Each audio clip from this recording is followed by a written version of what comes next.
Les amortisseurs. On va en parler 2 petites minutes, pas trop longtemps parce que sinon ça va saouler. On va parler du processus de montage des amortisseurs. Il y a 2-3 points que moi je veux souligner. Je sais que des professionnels n'ont pas trop de problèmes pour le montage des amortisseurs, mais toi qui es novice, toi qui monte pas des amortisseurs régulièrement, peut-être que tu l'as déjà fait, il y a 2-3 trucs qu'il faut respecter quand tu montes un amortisseur, c'est très important et je vais te les énoncer dans cette vidéo. Donc avant que je poursuive ma vidéo, abonne-toi mon kiki s'il te plaît, ça ferait plaisir, ou si tu l'es déjà, like la vidéo si tu veux bien et partage-la un max, et puis tu peux commenter si tu veux pour interagir avec la communauté si tu as envie de papoter un peu. Voilà, le blabla du début de vidéo est fait, on va passer au concret. Alors les amortisseurs, t'en as une chier de modèles. Tu as des amortisseurs à gaz, tu as des amortisseurs à huile, tu as les amortisseurs combinés huile et gaz. Tu en as toute une flopée existant dans le monde entier de toutes les marques. Je vais te citer les marques avec lesquelles j'aime bien travailler. On a Kayaba qui est très bien et Bilstein. J'en ai derrière moi. Ce sont des amortisseurs arrière montés sur Golf 7 d'origine. Ce sont des amortisseurs que nous on appelle vulgairement dans notre jargon des pompes à vélo. Tout simple, c'est des cartouches fermées avec un setting d'usine pré-réglé, donc haute et basse vitesse, compression détente. Voilà, il n'y a rien de plus simple sur un amortisseur. Tu peux taper dans Google coupe d'un amortisseur pour voir comment c'est branlé à l'intérieur. Là le sujet c'est vraiment le montage de l'amortisseur en lui-même. Je pense que même toi si t'es mécano t'as déjà dû voir ces erreurs en atelier. Moi je le vois tout le temps, je le vois même de là où je travaille hein. Des fois ça m'arrive de reprendre quelqu'un qui pour moi ne le monte pas correctement, enfin ne respecte pas les procédures pour préserver l'amortisseur. Alors pour aller plus loin dans la vidéo, si tu veux je vais imager tout ça sans faire un montage complexe. Donc pour imager tout ça je vais ouvrir l'amortisseur. Enfin je parle du carton hein. Je vais pas découper un amortisseur. C'est mieux que je l'ouvre pour que tu puisses comprendre ce que je veux énoncer ici. Voilà, donc quand c'est emballé, tu as souvent une petite sangle avec des petites fixations pour comprimer légèrement le plongeur. Voilà, donc ça c'est un amortisseur type huile et gaz normalement. Alors, donc le gaz en général je crois que c'est de l'azote pour être plus précis. Tu as ici le plongeur et le tube de l'amortisseur, les ancrages de fixation. Donc ici tu as un ancrage avec un cil en bloc et un pas de filetage qui va venir maintenir sa coupelle ou sa bride de fixation qui va se mettre dans le tunnel d'amortisseur situé à l'arrière sur le véhicule, dans la carrosserie si tu préfères. Il dispose aussi d'une protection pour protéger le plongeur parce que celui-ci a un grade de surface. Faut que j'arrête de faire ça. Derrick, je branle l'amortisseur. Ce que moi je veux souligner en premier, c'est le montage de la partie supérieure de l'amortisseur, donc la coupelle par exemple. Quand tu vas venir fixer ton amortisseur avec l'écrou, qui est ici, donc c'est des écrous nil stop, on appelle ça, c'est avec un petit insert en plastique qui va venir se loger dans le filetage et maintenir cet écrou pour éviter qu'il se desserre. Quand tu vas mettre ta coupelle de fixation en place, donc là il n'y a pas de ressort, hein, ça à l'arrière c'est comme je l'ai dit une pompe à vélo. Le ressort il est sur le train arrière. Ce qu'il faut absolument éviter de faire, je dis bien éviter, c'est d'utiliser la boulonneuse à choc. Ouais, faut éviter d'utiliser ça pour l'installation. Il y a le risque que tu abîmes les éléments internes de l'amortisseur et de dévisser le plongeur, la tige d'amortisseur qui peut se dévisser à l'intérieur. Et ça occasionne danger, c'est marqué danger sur les sites d'amortisseurs. Tu peux créer des bruits, ça veut dire qu'à la longue l'amortisseur va faire des bruits, va faire des claquements. Donc si tu as déjà eu le problème sur des amortisseurs parce que tu as monté un neuf et qu'au bout d'un moment ça fait un bruit ou ça le fait tout de suite, que le client revient et dit j'ai un bruit depuis que vous m'avez changé les amortisseurs, c'est probablement parce que tu as dû le monter au pétard. Donc il faut éviter, pour éviter de desserrer l'écrou de fixation qui maintient le plongeur avec les pistons. Dedans tu as des pistons dans une cavité comme un cylindre avec des joints toriques qui va permettre de comprimer l'huile. C'est ça qui va faire la dureté du plongeur et d'amortir les vibrations, les chocs sur la route. Et si tu utilises le pétard, tu as de fortes chances de dévisser ce plongeur. Voilà, et de desquinter les éléments internes d'un amortisseur. Faut absolument pas utiliser de boulonneuse à choc pour ça. Pour le démontage d'un vieux amortisseur, ça on s'en branle, hein, tu vois, tu prends ton truc, tu le desserres, tu fous l'amortisseur à la poubelle, tu le sais. Au montage, non, il faut maintenir le plongeur. Donc je sais que c'est pas toujours facile. Sur la plupart des amortisseurs à l'arrière, tu as un petit plat ici. Soit tu utilises une pince étau de préférence. Moi je prends une clé de 6 plate. Voilà, mais c'est vrai que des fois c'est très dur, les écrous nil stop, donc tu ripes avec la clé plate, donc tu prends une pincetto par exemple et une clé à œil. C'est vrai que c'est pas toujours évident parce qu'une clé à pipe débouchée tu ne peux pas maintenir le bout du plongeur, donc tu prends une clé plate ou tu prends une pincetto. Voilà, je sais que c'est chiant et on perd 5 minutes à faire ça, mais cette perte de temps que tu vas prendre pour installer correctement ta coupelle sur l'amortisseur, c'est éviter que le client revienne dans 2 mois parce qu'il a un bruit, ou qu'il revienne le lendemain parce qu'il a un bruit, et donc du coup bah là tu vas reperdre du temps. Donc le temps que tu perds, les 5 minutes que tu perds à l'installer correctement, tu vas probablement les gagner pour éviter que le client revienne et repère du temps, parce que là faut redémonter l'amortisseur, et là ça peut te coûter un amortisseur, je sais pas comment vous vous débrouillez. Voilà, ça évite de faire revenir le client derrière parce qu'il a un bruit. S'il a un bruit, c'est que c'est trop tard, hein, tu peux rechanger l'amortisseur. Deuxième point important, donc je sais que j'apprends rien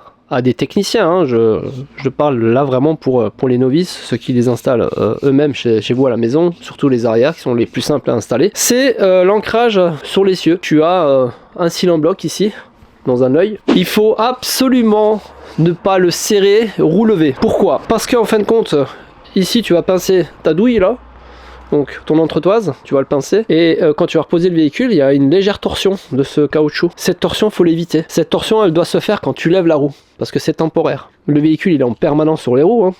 Donc il faut le serrer définitivement au sol. Tu fais un serrage d'approche, et ensuite tu poses ton véhicule au sol, et tu serres cette vis. Alors tu vas me dire oui mais je sais, chez moi à la maison c'est compliqué, j'ai pas de pont, comment tu veux que je serre à la clé dynamométrique par terre ou le serrer à la main? D'ailleurs faudrait le serrer à la clé dynamométrique, c'est mieux, c'est même conseillé, hein. C'est sur les fabricants d'amortisseurs qui te disent qu'il faut le serrer à la clé dynamométrique, mais si tu n'en as pas et que tu le serres toi-même, serre-le au sol. Alors la technique, si tu peux pas le serrer au sol, ce que je peux comprendre, parce que même moi à la maison, dernièrement j'en ai fait, j'ai utilisé une petite technique pour on va dire imiter un véhicule au sol. Tu prends un vérin ou un cric, tu vas te mettre sous ton essieu et tu vas lever, tu vas mettre une contrainte sur la suspension comme si ton véhicule était posé au sol.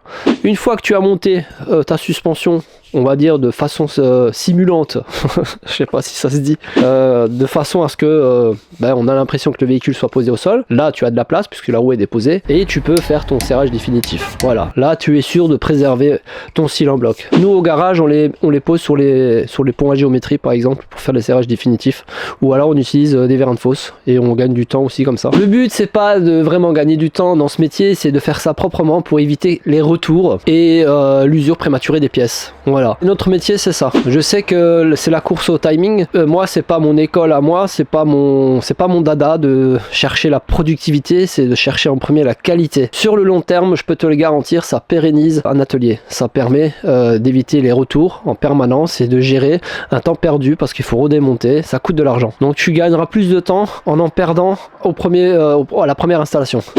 T'as vu que tout au long de la vidéo, j'ai caressé cet amortisseur comme si c'était ma copine. Une chose que tu peux faire aussi, si c'est pas une grosse obligation, hein. Franchement, je le fais pas tout le temps, c'est d'amorcer ton amortisseur. C'est tu le descends à fond, tu le laisses remonter, tu fais ça 2 ou 3 fois, et oui, là tu amorces.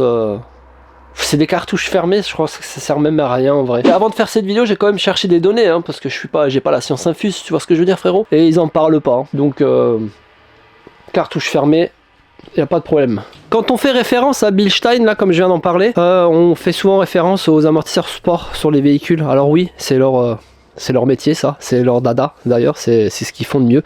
Mais ils font aussi des pièces monde d'origine, comme ce que je viens de te montrer.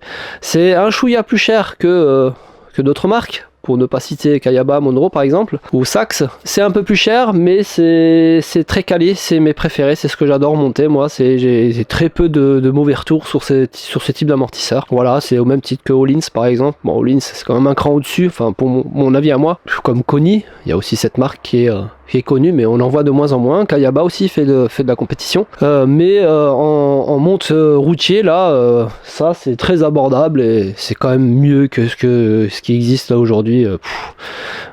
Monroe honnêtement, à une période c'était peut-être bien, mais là après je dis pas, hein, si tu les montes mal, ceux-là c'est pareil, hein, ça tient pas. Faut absolument respecter les protocoles de montage, surtout au moment du serrage du plongeur.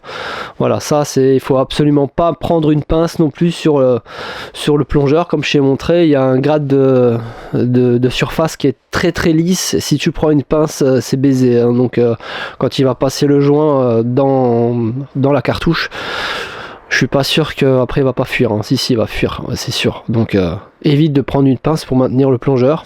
Pour desserrer le vieux, oui, mais pour le nouveau, non. Alors il y en a qui mettent une contrainte dessus qui va au pétard, ce que j'ai déjà dit, arrêtez avec ce pétard sur le plongeur, faut pas le faire, ça. Tu baisses tout là. Et j'en reprends chez moi au travail de ça, hein. J'en vois un ou deux qui le fait, je lui dis, je l'explique pourquoi. Mais on en vient toujours à ce problème de timing. Tout le monde court derrière la montre pour aller vite. Enfin voilà. C'est pas ça le métier. Donc là l'exemple c'était sur des amortisseurs arrière. Pour les avant que je n'en ai pas à la dispo, je t'aurais bien montré, mais le montage avec des ressorts, là on est sur là c'est ta sécurité en premier qu'il faut que tu engages, parce que des ressorts comprimés qui dégagent, je peux te dire que moi j'en ai vu partir. Si ta tête elle est devant, je pense qu'il y a la moitié de ta façade qui part en démolition, quoi. La sécurité en premier là-dedans. Parce que j'en ai vu une fois un partir, j'étais apprenti chez Renault, j'ai vu l'amortisseur, le ressort partir, il était resté planté au plafond. Voilà, on a dû le chercher avec une nacelle. Non, ça fait peur. Soyez très méfiants, travaillez en sécurité. Pour les amortisseurs avant, ne prenez pas de risques, sinon donnez votre remplacement d'amortisseur à des professionnels qui sont équipés et qui, eux, prendront moins de risques parce qu'ils sont équipés, ils ont les EPI, ils ont les cages de protection, parce que bon, c'est un comprimeur qui est sur un trépied et qui va comprimer le ressort avec un système pneumatique ou hydraulique. Mais les trucs à visser que tu achètes là à Noroto ou même chez Rodi, je crois qu'ils en vendent, non, en fait non, n'utilisez pas ça, c'est dangereux. Mais le mieux c'est d'avoir une cage de protection, quoi. Donc quand vous avez des amortisseurs à l'avant, franchement favorisez de le faire dans un garage qui est équipé avec tout le système de protection pour éviter les accidents. Voilà, ça c'est important. Je voulais le dire, je voulais t'en parler, quoi. C'était les deux sujets primordiaux à laquelle je voulais vous partager mon ressenti et mon avis et donner quelques conseils pour le montage de ça, quoi. En attendant, passez un bon week-end. J'espère que cette courte vidéo t'aura plu. C'était rien de transcendant, mais il fallait que je le dise, puisque dernièrement j'ai fait une vidéo sur ça et puis j'ai quelques retours. Et puis comme je vois des collègues qui font pas le boulot correctement, je me dois de te le dire, quoi. Je suis transparent, moi j'ai rien à cacher, hein. On fait aussi des erreurs au travail, moi j'en fais, tout le monde en fait, ça fait partie du boulot. J'ai absolument rien à cacher. Voilà, merci en tout cas d'avoir regardé cette vidéo. C'est un plaisir de toujours partager ce que je peux partager de mon métier de manière décontractée devant un micro, parler. Je suis pas obligé de prendre une clé pour t'expliquer 2-3 trucs. Je trouve que c'est très bien aussi de faire comme ça et d'expliquer 2-3 choses importantes. Donc si tu aimes bien ce type de format, n'hésite pas à me le faire savoir en commentaire. Si tu n'aimes pas également, hein, j'ai l'habitude d'entendre aussi des commentaires qui peuvent être constructifs pour moi, mais n'hésite pas à me dire si ça te plaît ou pas, ce type de format. Ok, je l'ai déjà fait quelques fois, c'est du boulot parce qu'il faut installer tout le bordel. Tiens, d'ailleurs j'en parlerai, je ferai une fois une vidéo et dites-le moi aussi si ça vous plairait que je fasse ça, faire une vidéo pour parler de comment je fais mes vidéos, comment j'en suis arrivé là, comment j'ai pu monétiser ce côté de mon métier, donc le partage sur les réseaux. Dis-moi si ça t'intéresse que je fasse un contenu là-dessus, parce qu'on me l'a déjà demandé quelques fois, mais tu vois, je suis dans le style où je suis en train de me dire, est-ce que je sors de ce que je propose d'habitude. Après tu vas me dire, je publie des vidéos sur des trottinettes qui n'a rien à voir, donc pourquoi pas le faire. Donc dis-moi en commentaire si ça te plairait que je partage ce type de contenu, au moins faire une vidéo pour expliquer comment je fais pour pouvoir faire mes vidéos et en partager autant et prendre le temps que ça prend et les coulisses de cette activité. Voilà, tu me diras ça en commentaire. En attendant, prends soin de toi, la bise à la famille, je vous dis à très bientôt et à plus dans le bus. Ciao. En général on fait ça en même temps qu'on dit ciao, tu vois, mais j'ai fait ciao et après ça, tu vois, comme ça tu penses qu'il y a un décalage digital, mais non, c'est moi qui fais de la merde.